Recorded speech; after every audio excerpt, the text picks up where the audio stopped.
Hi, good afternoon, Joe. Thank you for coming to our oral history initiative. So, can we begin with your family background? Tell us a little bit about your family history, connections in Puerto Rico, Connecticut, and the United States.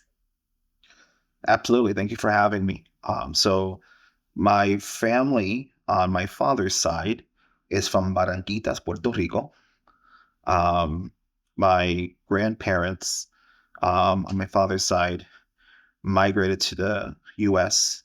As many did seeking employment. So in that transition, my father was actually born in the mainland, on the mainland. He was born in Ohio. Um, and that was just where they landed from Puerto Rico. So my father was actually born in Ohio while he was raised in his younger years in Puerto Rico. And then they migrated from, when I migrated, they went from Ohio to Connecticut. So I actually was born here um, in Connecticut. Great. Your parents, what are your parents' dreams or guardians' dream for you and your dreams for yourself? Great question. So I think my parents' dream for me um, was to uh, live a life of um, sort of action. Growing up, I was always very active in uh, politics or community service. At 16, I was knocking on doors, getting a petition on my street to get a block watch.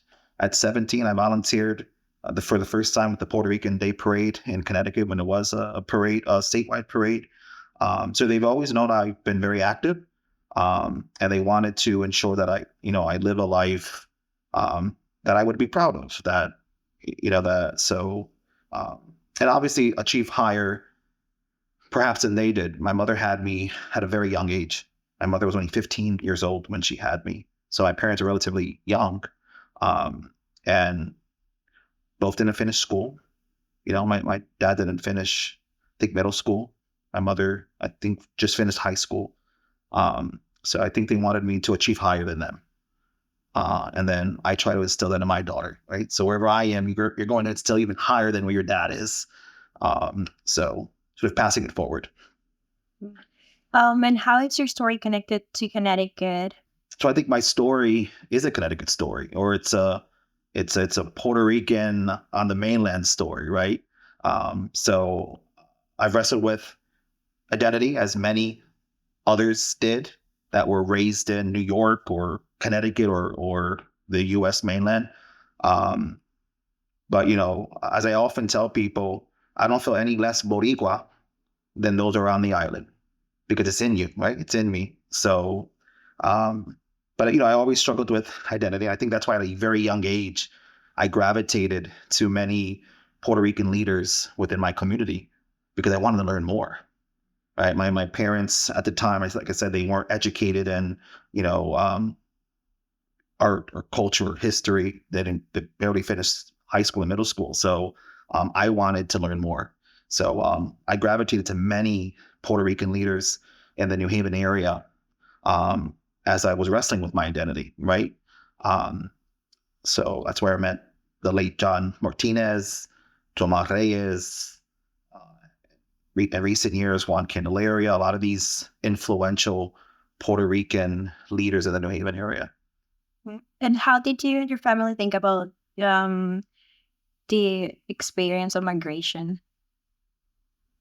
So again, it's difficult because I was born here, Mhm. and for the most part, while my father was raised in Puerto Rico, because they were migrating here for employment, my dad happened to be born here. Um, you know, um, but it was difficult because I know my grandparents, my father's parents, while they, you know, eventually came to Connecticut, they quickly moved back to Puerto Rico because it wasn't for them. So my grandparents went back probably after 10 years or so of living here. My father decided to stay because, again, my mother and him had me at a very young age. So I think, for that, myself, we struggled with not having many of our family members on my dad's side here because they went back to Puerto Rico. They lived for the most part. All my aunts, tias live in Barranquitas, cousins live in Barranquitas. So, growing up, because I didn't have that family personally with me in Connecticut to relate, right? That's why I gravitated to so many Puerto Rican cultural organizations in the city. Cause I think I was trying to fill a void for myself. That makes sense. How did your generation, gender, and education shape this experience? And you little touch up on this, but you're at the identity. Yeah, yeah. So I think my experiences in life, um, my schooling, I think helped reaffirm who I am and what I believe in when it comes to Puerto Rico. Growing up, like I said, wrestling with that identity, trying to learn more.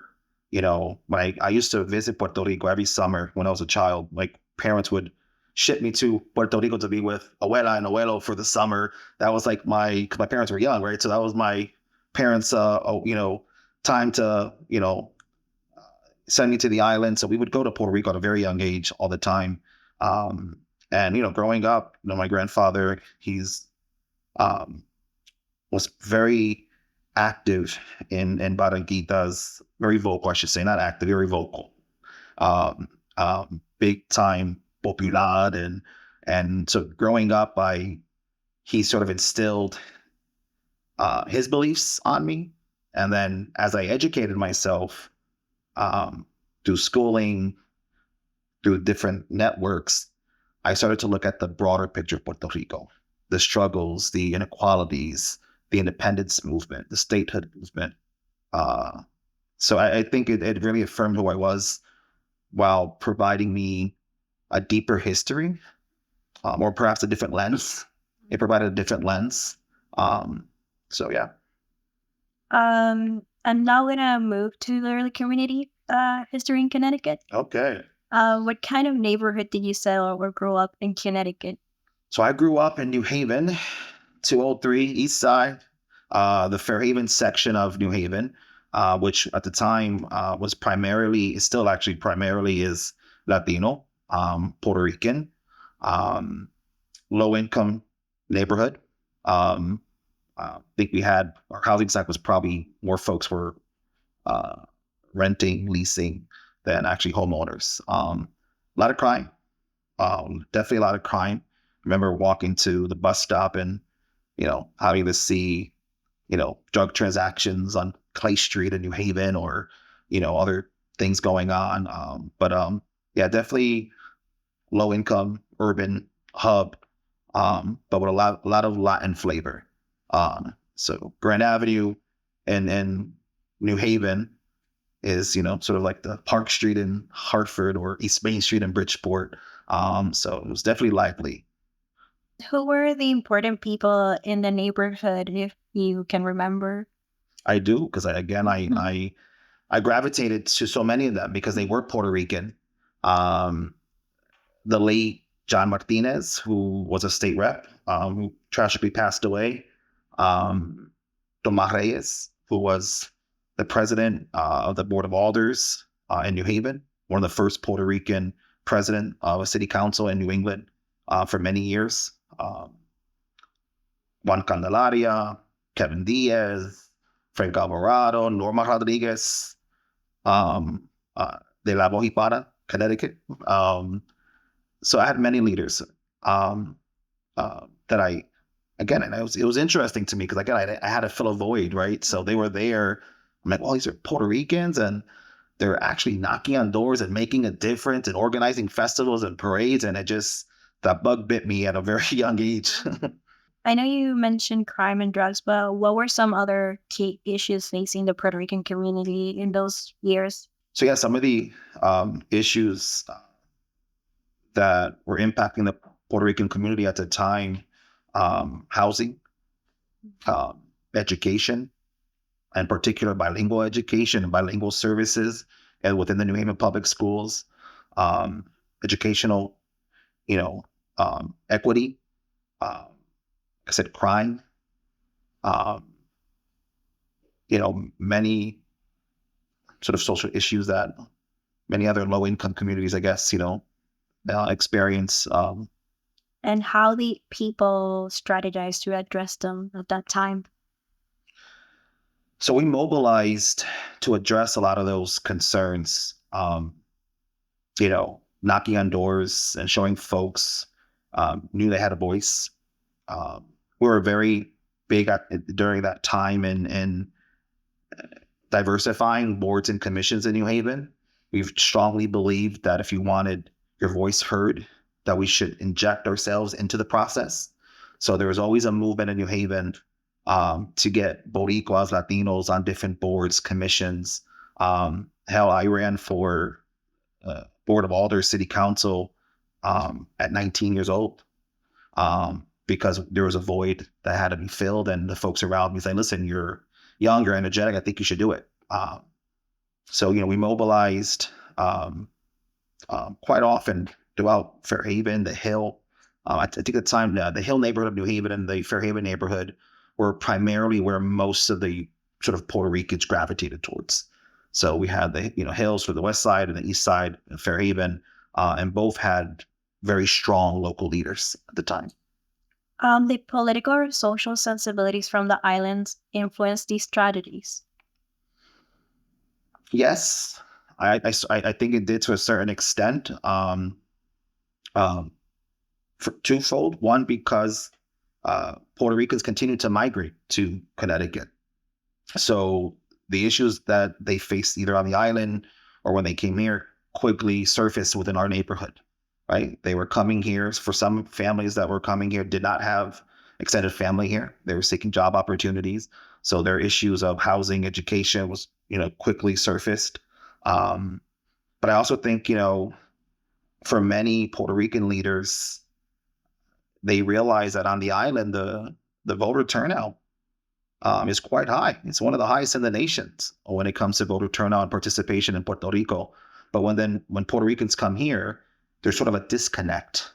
So I think that always influenced us as we knocked on doors to get more folks to be active, or vote at a minimum vote. So it certainly played an impact.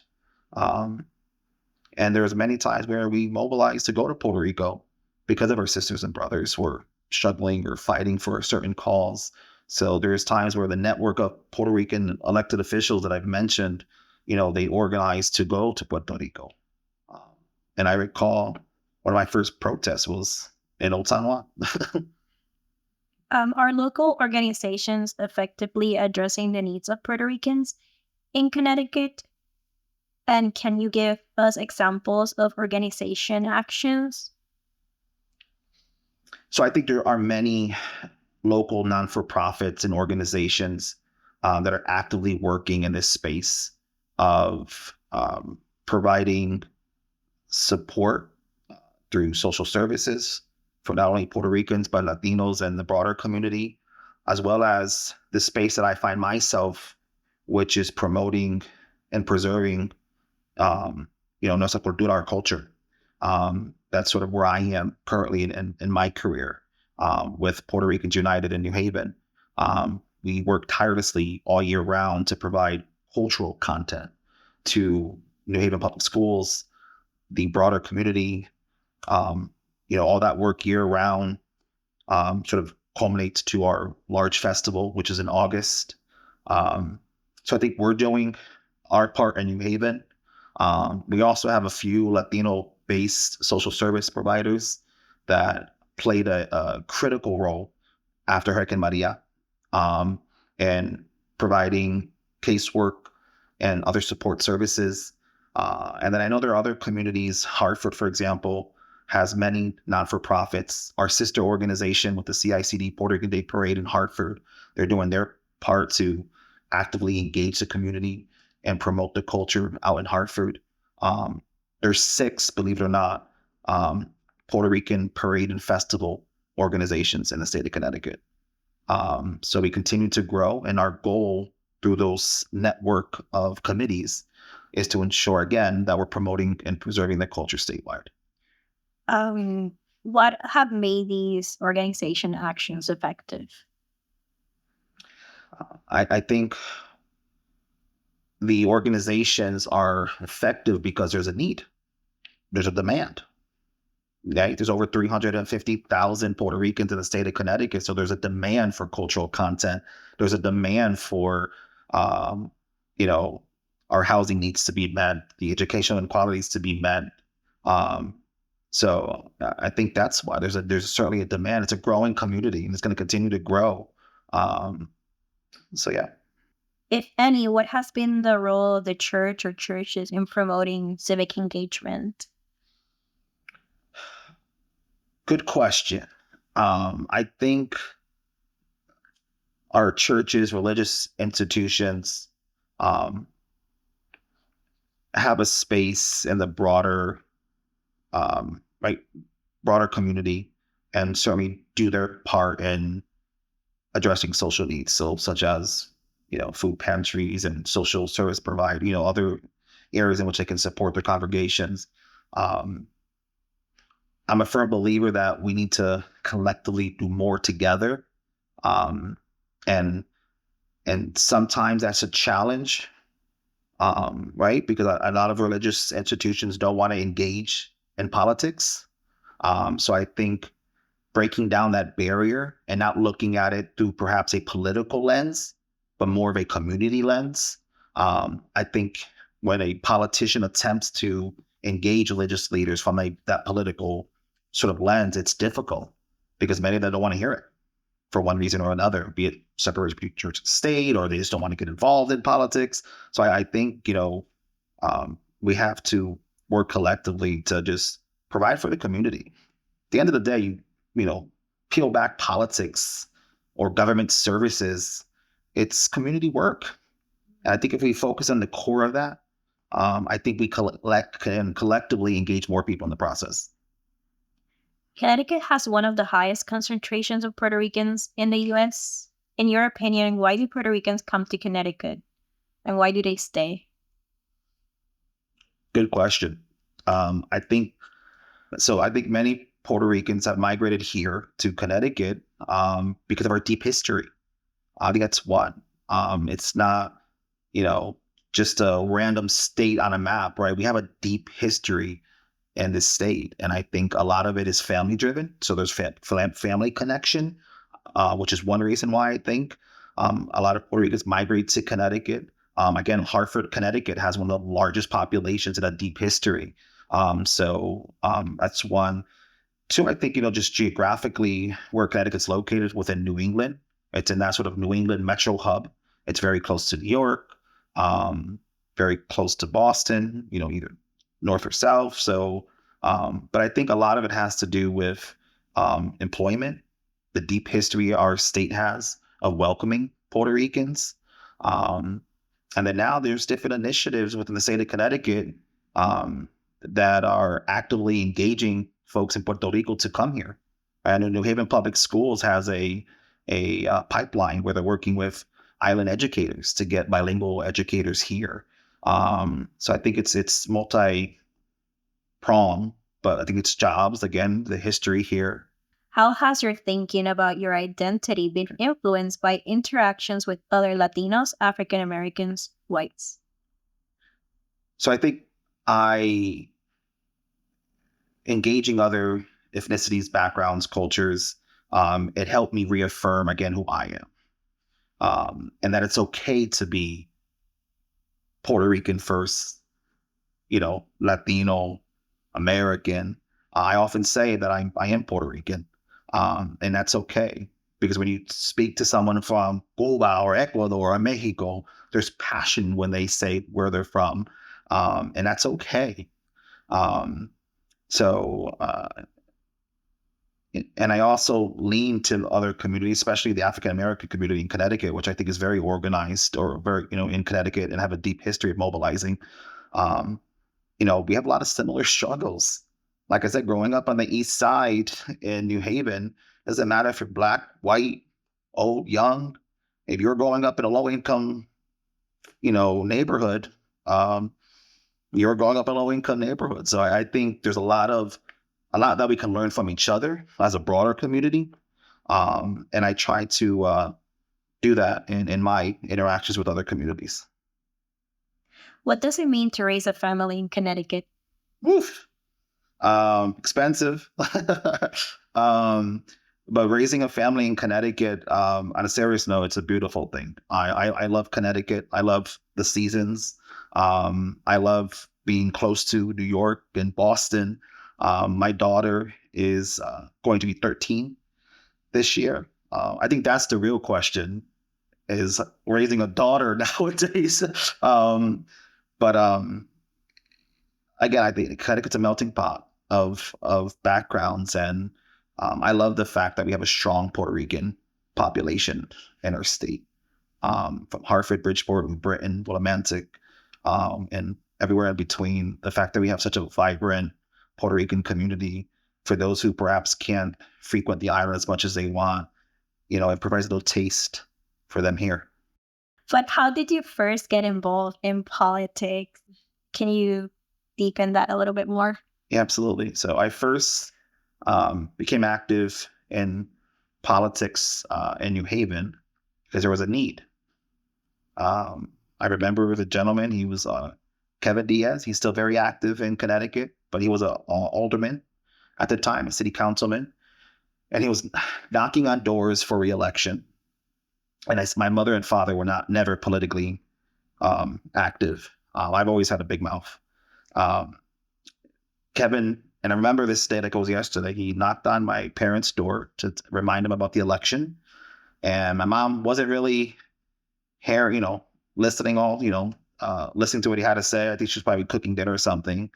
Um, and I'm in the background saying, well, what about the pothole? Or what about this? What about that? So my mom was like, you know what? You talk to him then. So my mother went to the kitchen, and then here I go in high school, and I'm here chatting with Kevin Diaz, who's our council person, and expressing my concerns about this and that and that and this. And I remember he's like, all right, well, what are we going to do about it? And from there, that was it. I started participating in his campaign. That led to me meeting other Puerto Rican leaders. And that's another great thing, I think, here in Connecticut. A lot of the Puerto Rican political leaders across the state, no matter where you represent or who you represent, there's a level of respect in a relationship. They talk to each other. They may not always agree, but at least they talk to each other. And I quickly, I said, met many other Puerto Rican leaders, Latino leaders in New Haven. At the time, former Mayor Eddie Perez was organizing with the Medico Santiago and other leaders to establish the Connecticut Hispanic Democratic Caucus. Yolanda Castillo and was another leader. They all got together and said, all right, we need a statewide political network of Democratic Hispanic leaders. And since I was already getting active in New Haven, I started networking with this caucus. Again, here I am, early 20s, right? Just out of high school at this point, and I'm here networking with the mayor of Hartford, and Medico Santiago and other leaders. And I just, again, I've been blessed in my career to have just a strong network of support system of Puerto Rican leaders. And I ran for city council or Democratic co-chair when I was 19, was elected. I lost that election. I ran again when I was 21. Was an alder for several years in New Haven, a city council member, became a chairman of the Democratic Hispanic Caucus in Connecticut. I chaired that for 3 years, was a member for 10 years. That led me to Senator Blumenthal's office, which is where I currently work as his deputy state director. Because of my groundwork of networking with other leaders and working on the ground, that led me to the senator's office. And I've been working in the senator's office on and off since 2011. That's great. What challenges did you face in terms of campaigning, fundraising, or building a constituency? We face many challenges in organizing politically in New Haven because so many folks are disconnected. They don't want nothing to do with politics. They're tired of the same spiel, the same person knocking on their door with the same message Um, so it was difficult to get people active. But I found that it was a tad bit easier when un Boricua is knocking on another Boricua's door because there's a relationship. You can relate. Very similar to an African American engaging other African American constituencies. Um, you feel comfortable when you see someone who looks like you, who understands you, perhaps speaks the language. Um, so we use that to our advantage, right? We use that to our advantage and personalizing the political message. So it wasn't just about going to the door and saying, "Oh, we need to cut back these trees and pave the roads." It was we were personalizing the message so that the person felt like we were, friends or family. Fulano, like that we sort of breaking down those barriers, so they weren't looking at me or anyone else as a politician. They're looking, oh, Joe, he's a Boricua from Peck Street. You know what I mean? So we try to do that as much as we can to let people know that, the leaders at the time or leaders now, we are human. We are in the community, you know. What does Puerto Rican civic engagement look like from your experience in politics, and how has it evolved since the 1970s? I think I was born in 1970. Yeah. um, the Puerto Rican political movement in the state has continued to grow. I think it began as we as a community wanting to have a stake in what was happening politically in our state, right? To ensuring that there is diversity at the General Assembly, ensuring there's diversity with the Board of Aldermen or city councils across Connecticut.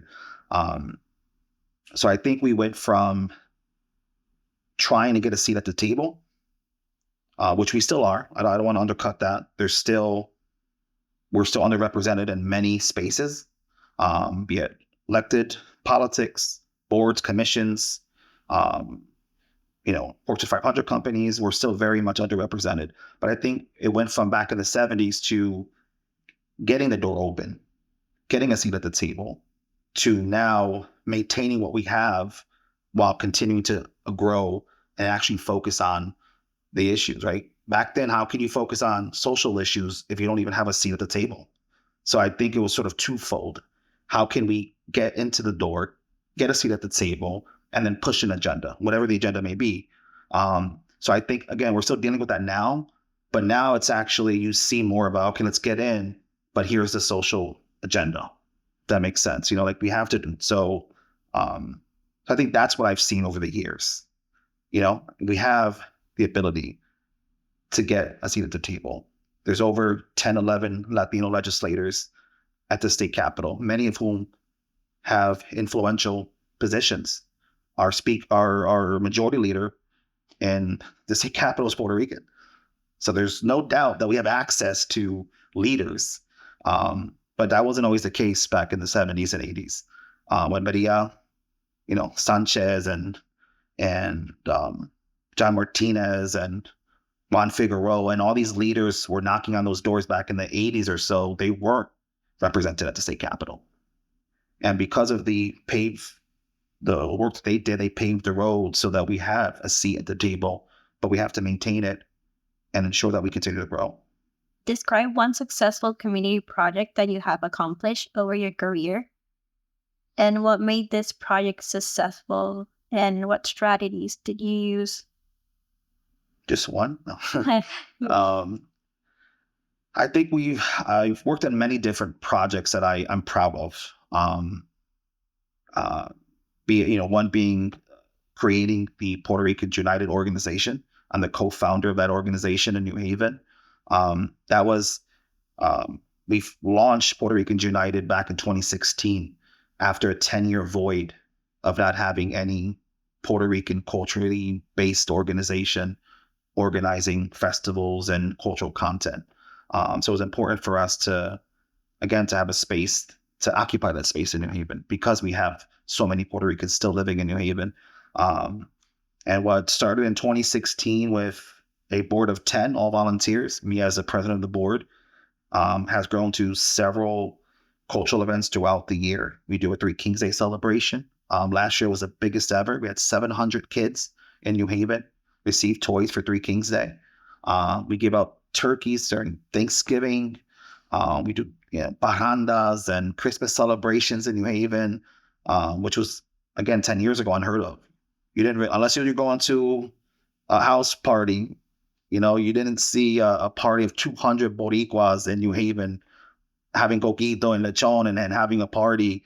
But we did that. Puerto Ricans United created a space where we can get folks together to preserve the culture. And then also use that platform, to engage Puerto Ricans. I'm not naive to think that, we have 15,000 Puerto Ricans at the Puerto Rican Festival, waving a flag, celebrating the music, and that's it. There's more to that. And shame on myself and shame on my festival parade organizers if we don't take that captive audience and do more with it. I'm all for celebrating and having a great time, but what can we do beyond, right? So we started implementing, for the first year a few years ago, a job fair. We thought to ourselves, okay, we're going to have 15,000 guests on the New Haven Green. Jobs is an issue. People need jobs. So why not get our sponsors who support the festival to open up a table and do a job fair right there in the New Haven Green, right? You can get your empanada, get your pina colada, and then go to the X booth or Y booth and see if there's any job possibilities. So we had 10 vendors with the career day at the festival last year, which was a huge success. We had a voter registration drive. Just after Hurricane Maria, I convened a meeting with Sammy Vega, with the Hartford Puerto Rican Day Parade, and the organizers of every festival and parade, and said, we need to do something collectively. All right. I am not going to take the stage in New Haven or Bridgeport or anywhere else or Hartford after Hurricane Maria if we're not going to actively do something to support our brothers and sisters. Shame on us if we take the stage and put a band up there and we're not even talking about what's going on in Puerto Rico. So for the first time in a very long time, all the parades and festivals adopted one united message, which was United for Puerto Rico. So when I was talking on stage in New Haven about we need to vote, we need to do this, we need to do that, call your congressperson, the same message was being heard at the Bridgeport Puerto Rican Day Parade, Hartford Puerto Rican Day Parade, Maryland Puerto Rican Festival. So we had a constant message across the state about engaging. We worked with the Hispanic Federation at the time to help do some of the call to action work. So I think that space is probably, in recent years, something I'm very proud of. And we continue to this day. Just 2 weeks ago, we had a statewide press conference with all the parades and festivals about coming together, celebrating, but what else can we do to support our community? Where do you see Puerto Rican politics in Connecticut heading in the next decade in the city or the state?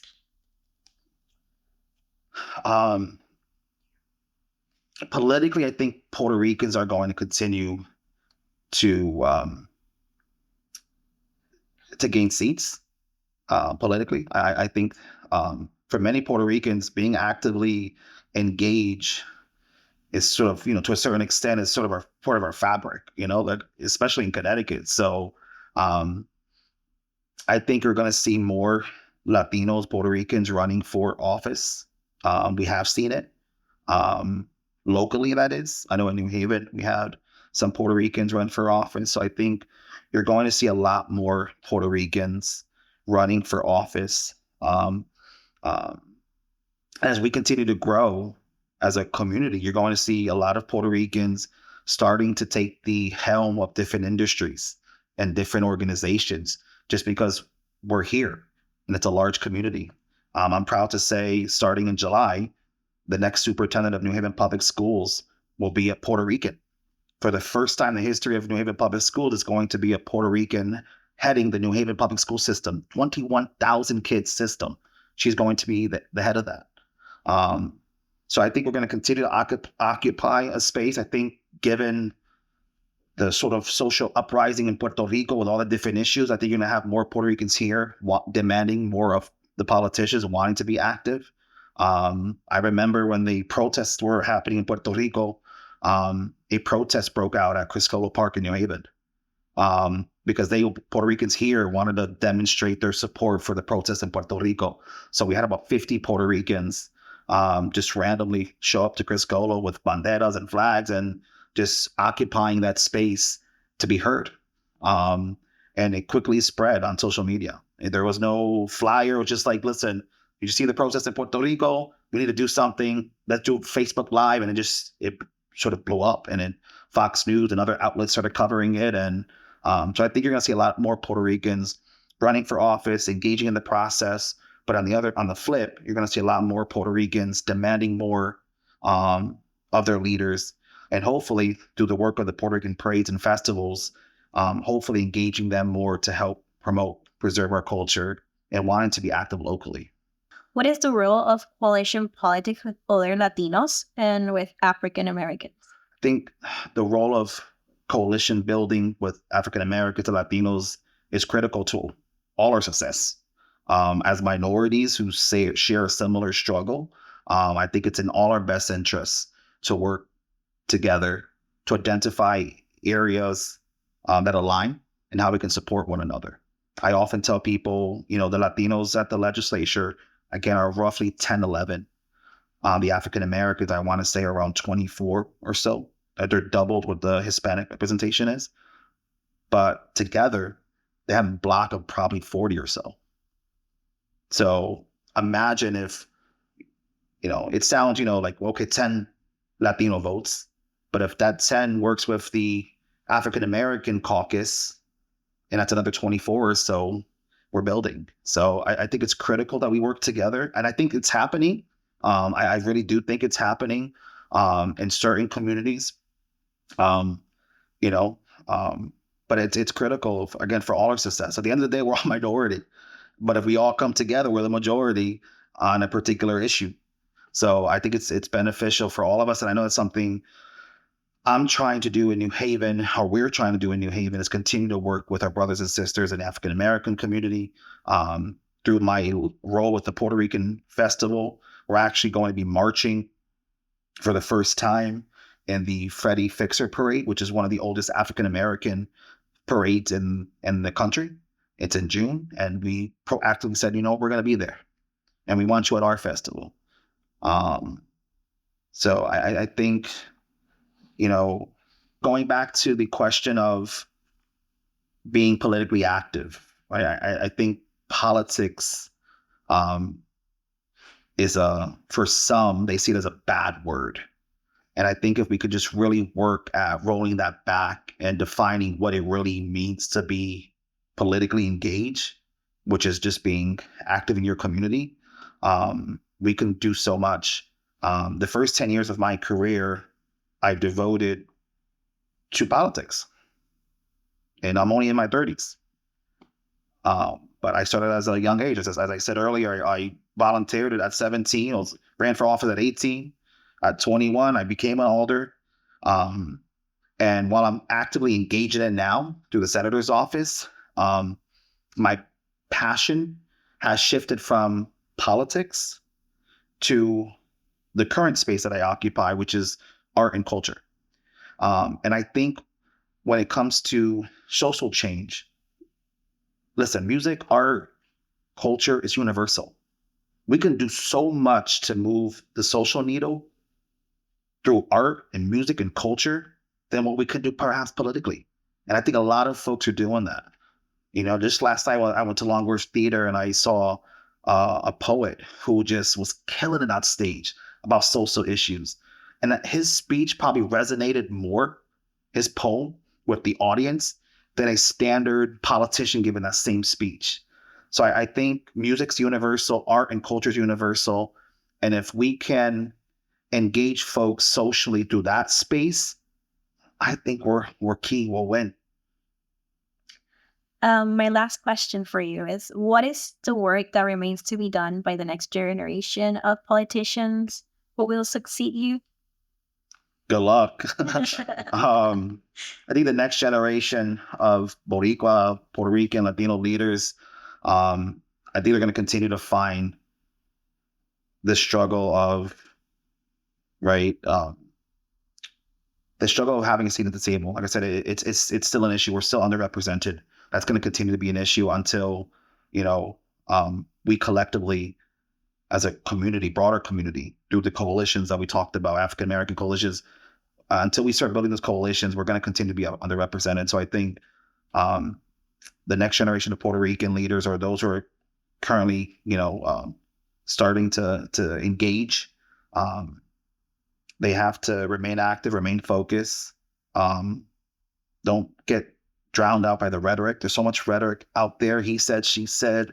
Just follow your heart, and just remember, at the end of the day, all politics is local, and if it's local, it's community, and that's what the focus needs to be.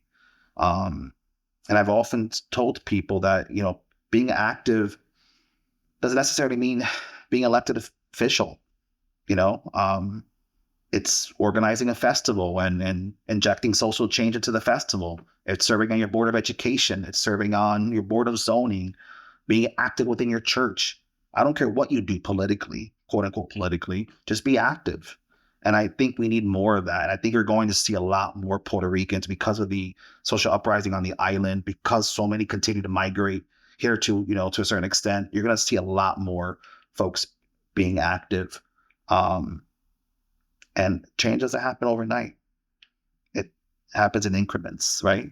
As a former president once said, Obama, former president, it happens in increments. And I think folks need to continue to move the needle in any way they can, be it art, culture, be it politically active, just continue to move the needle.